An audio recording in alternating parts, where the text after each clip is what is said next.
भोर हो गया है, अब हम लंका की ओर कूच करेंगे। मेरे वानर वीर, इस बार शत्रु को भीतर घुसकर मारेंगे। क्षमा कीजिए प्रभु, भले ही हमने कुंभकर्ण और अतिकाय का अंत कर दिया, किंतु मेघनाथ अभी जीवित है और वो शांत नहीं बैठेगा। अब और भी अधिक विष, अधिक शक्ति और अधिक साहस के साथ प्रहार करेगा। हमारी सोच से भी बड़ा प्रहार।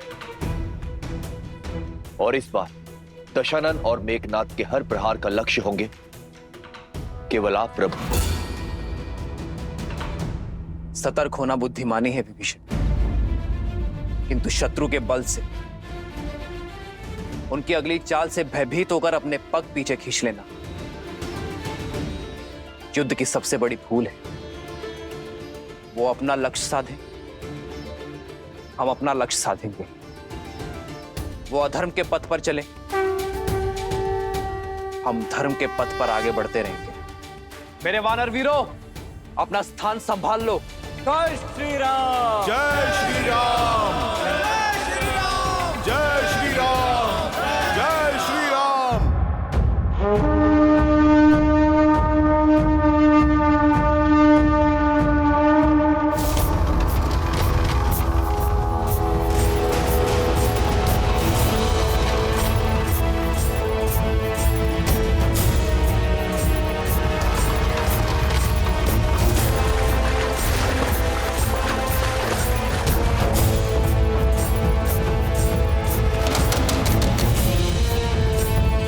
ये उनका कौन सा नया छल है विभीषण जी?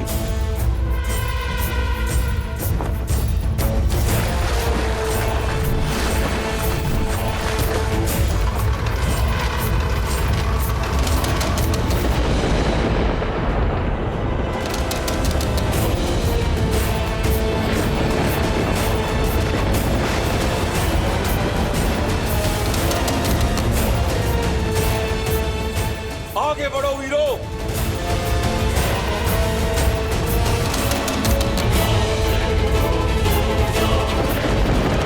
मरकटो, जिसके पीछे तुम युद्ध भूमि तक खिंचे चले आए, कहां छुपा बैठा है तुम्हारा वो प्रभु? तुम सब निष्पाप वानरों को मृत्यु के मुख में ढकेल कर कहां अपने जीवन का आनंद ले रहा है वो?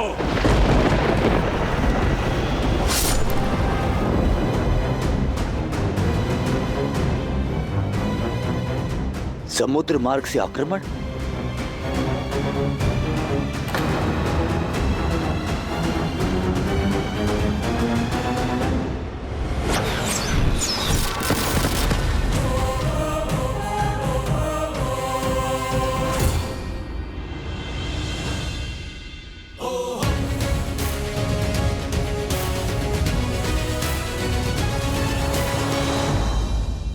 अपनी पत्नी को लंकेश की छत्र छाया में छोड़ कहां भटक रहा है तुम्हारा स्वामी?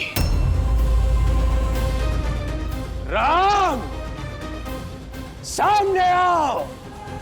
छिपने का कोई लाभ नहीं है। सामने आओ और करो साक्षात्कार अपने काल से, इस मेघनाथ से। साक्षात काल का दूसरा नाम युवराज मेघनाथ पहुंचे हैं युद्ध भूमि में।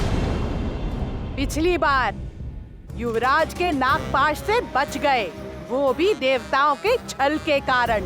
पर अब देवी निकुंभला का महाशक्ति अस्त्र युवराज के पास है। अब राम का बचना असंभव है। मेघनाथ का बल और शक्ति अस्त्र की शक्ति तो मिलकर पूरे ब्रह्मांड को निगलने में सक्षम है। मेघनाथ ने जिस अस्त्र को अर्जित किया है, उसका काट किसी के पास नहीं है। उसका लक्ष्य भी निर्धारित है और मंशा भी। क्षमा करना पुत्री, किंतु अब संकट के बादल गहराते जा रहे हैं।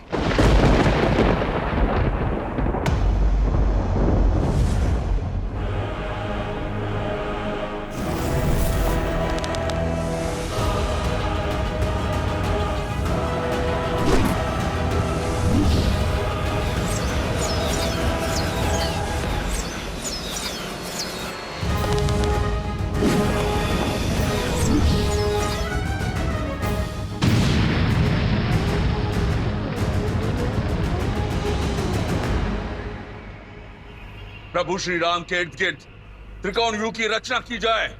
नहीं मित्र, ये युद्ध में आगे बढ़कर स्वयं लड़ूंगा। मित्र, आज तक आपने हमारा साहस बढ़ाया, असंभव को संभव करने का कार्य किया है। आज हमें आपको ललकारने वाले दुस्साहसी को उत्तर देने दे प्रभु। उस मेघनाथ को भी ज्ञात होना चाहिए कि श्री राम की सेना श्री राम के निकट उसे नहीं आने देगी। नहीं मित्र, नीति अनुसार भी आपकी सुरक्षा करना हमारा धर्म है। हम पुनः आप पर कोई विपत्ति नहीं आने दे सकते। हाँ प्रभु, आज्ञा दीजिए। अब छिपे कहाँ हो राम? आओ! इस निर्णायक युद्ध का निर्णय तुम्हें पुकार रहा है। कैसा रघुवंशी है ये, अपने सैनिकों की आड़ में युद्ध की पुकार को अनसुना कर रहा है।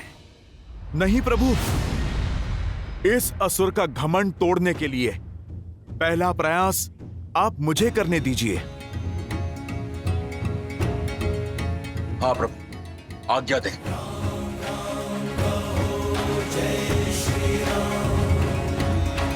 राम राम कहो जय श्री राम, दशरथ नंदन राजा राम। राम नाम भजते हनुमान, अवध बिहारी राजा राम।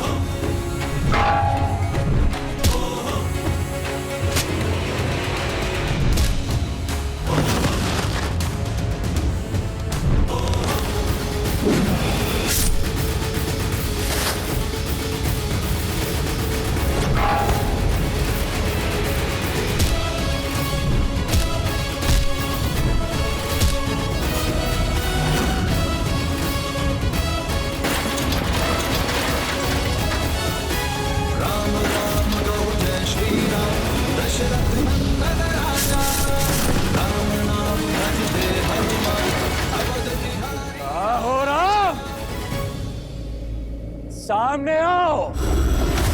जय श्री राम।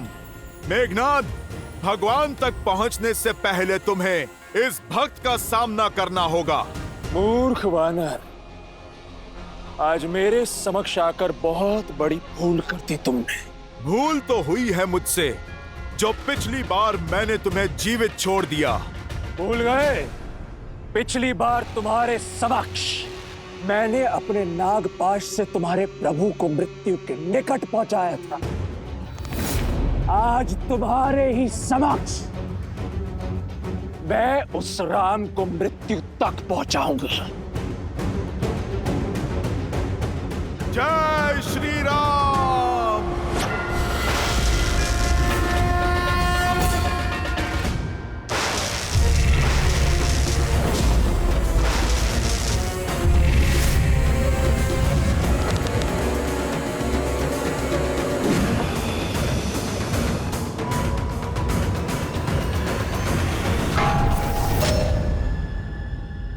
आज तुम मरकटों पर व्यर्थ करने के लिए समय नहीं है मेरे पास। सूर्यास्त से पूर्व इस युद्ध का अंत करना है मुझे। अपने अभेद्य शक्ति अस्त्र से उस राम को भेदना है मुझे।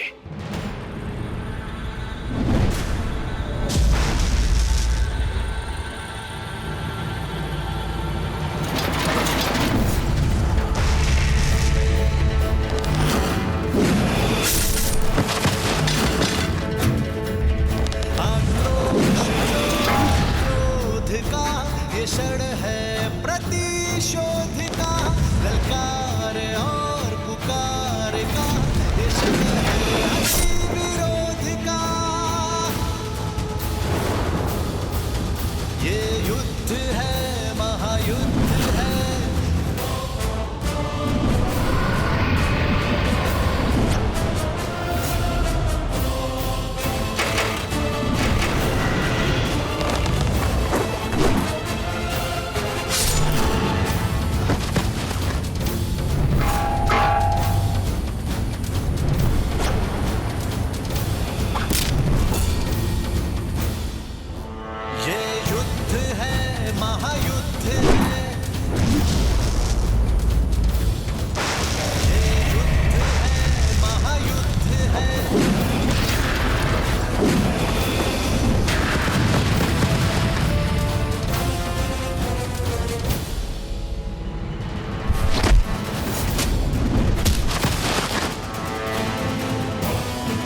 रहा वनवासी का भाई, मारो।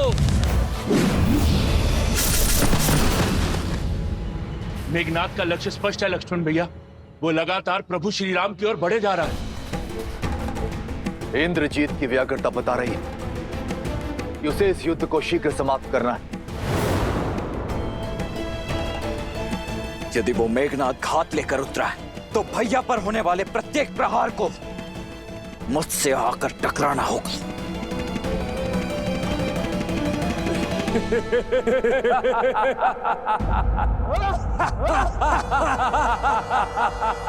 देखो राम, कितने अकेले हो तुम्हें अकेले ही अपने काल का सामना करना होगा। युद्ध से पहले परिणाम का उत्सव मनाना वीरता का प्रमाण नहीं है मेघनाथ। जिस प्रमाण और परिणाम की तुम बात कर रहे हो वो मुझे अपने नेत्रों से स्पष्ट दिख रहा है।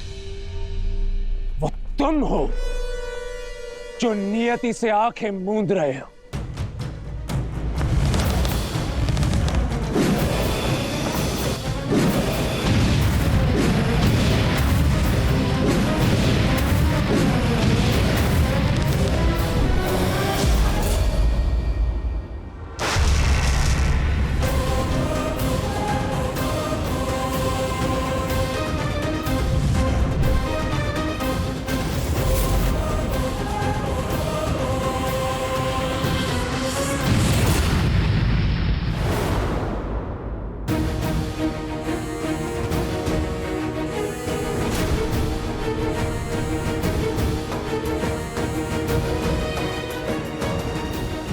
भैया, इसी दुष्ट ने हम पर नागपाश चलाया था और प्रतीक्षा के पश्चात प्रतिशोध का अवसर आया है भैया।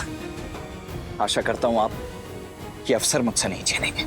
प्रतिशोध ही तो लेने आया हूं मैं तुम वनवासियों से। तुमने मेरे अनुज अतिकाय को मारा और इस राम ने मेरे काका श्री कुंभकर्ण के प्राण लिए। आज तुम दोनों का वध करूंगा मैं। भैया, आपके इस सेवक को आपकी आज्ञा की प्रतीक्षा है। मेरी धमनियों में बहता हुआ रक्त इस दुष्ट को मृत्यु शैया पर लेटाने के लिए व्याकुल हुआ जा रहा है। अब शीघ्रता कीजिए, मुझे आदेश दीजिए भैया। ठीक है लक्ष्मण, किंतु युद्ध में बल से अधिक धैर्य भी महत्वपूर्ण होता है, स्मरण रखना। जाओ।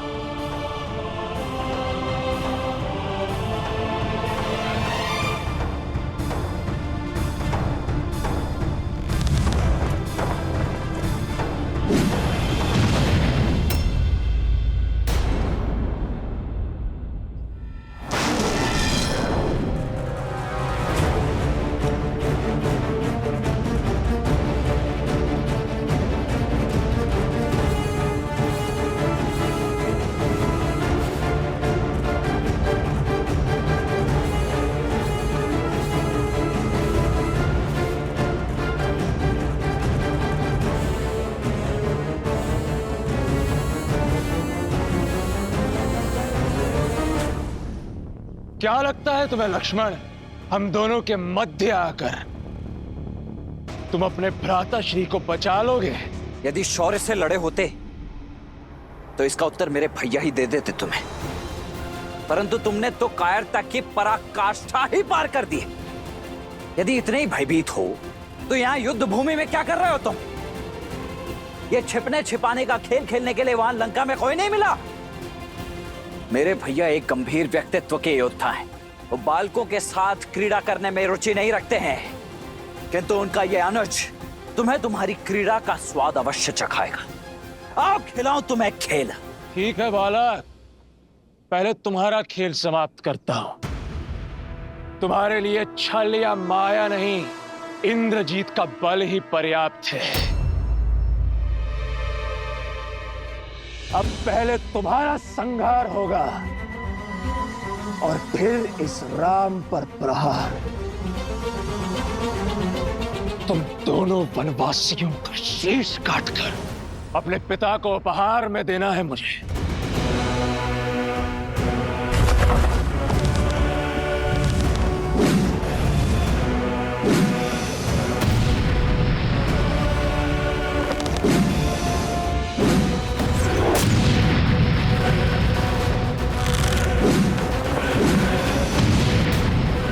मेघनाद, तुम्हारे पिता को ऐसे तो अनेकों उपहार भेजे हैं हमने।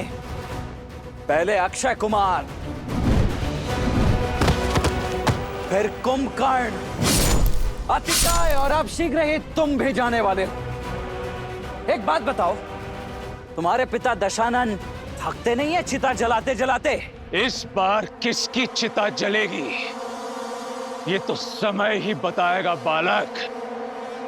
सावधान।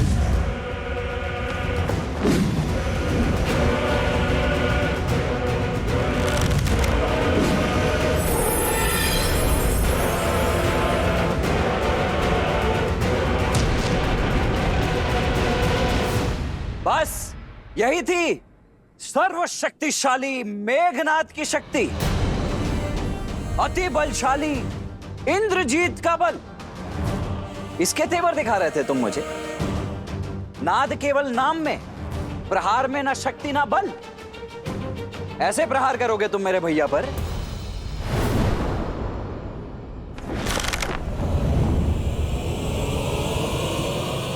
आग्नेयास्त्र।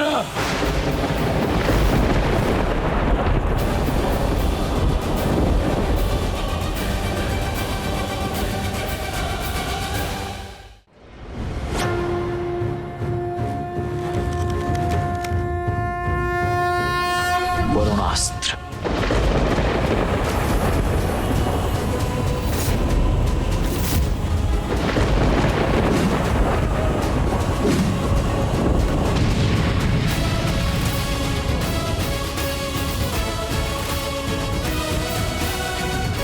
लो, ये दिव्यास्त्र भी व्यर्थ हो गया तुम्हारा।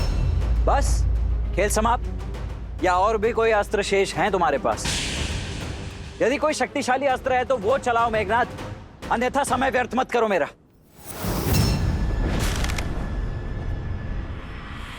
पशुपतास्त्र।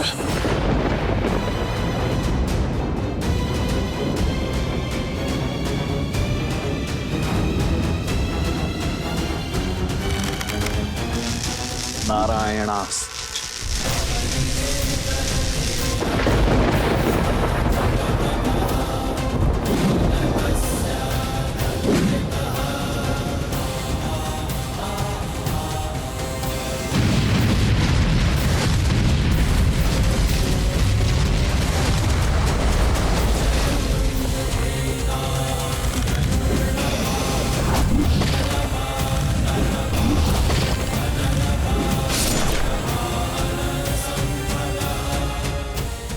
केवल माया नहीं दिखानी होती है, शौर्य की आवश्यकता होती है, शक्तिशाली अस्त्र की आवश्यकता होती है। कोई ऐसा अस्त्र जिसकी कोई काट ना हो। जाओ, जाकर तपस्या करो अपने पिताश्री की भांति और अर्जित करके लाओ कोई ऐसा बड़ा अस्त्र या शस्त्र, ताकि यहां युद्ध करने में आनंद आ सके। ये क्या बालकों के खिलौने लेकर लौटे हो तुम?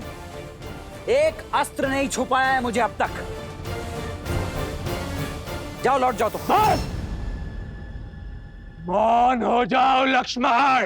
तुम्हें ज्ञात नहीं है किस महाशक्ति से उलझ रहे हो तुम। मेरा उपहास उड़ाकर आज तुमने अपनी मृत्यु को आमंत्रित किया है। अब भुगतो। अब पहले तुम्हारा अंत होगा और फिर तुम्हारे भ्राता राम का।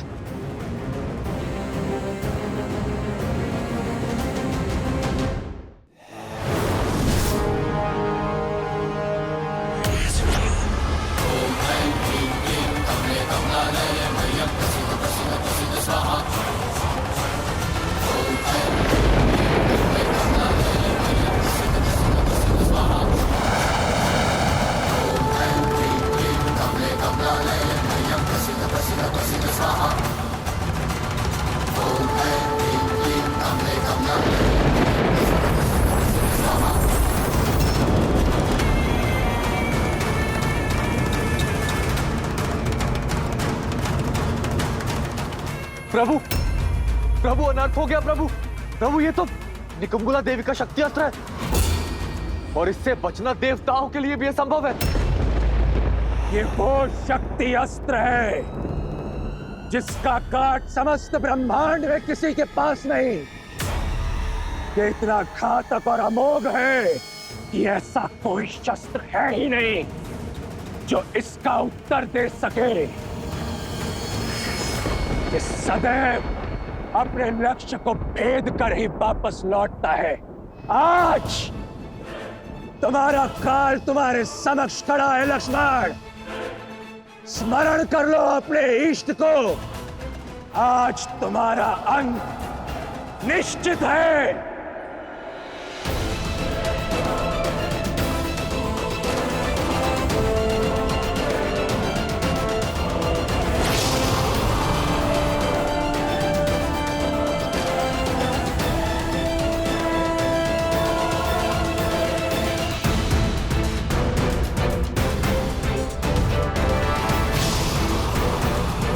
श्री राम। लक्ष्मण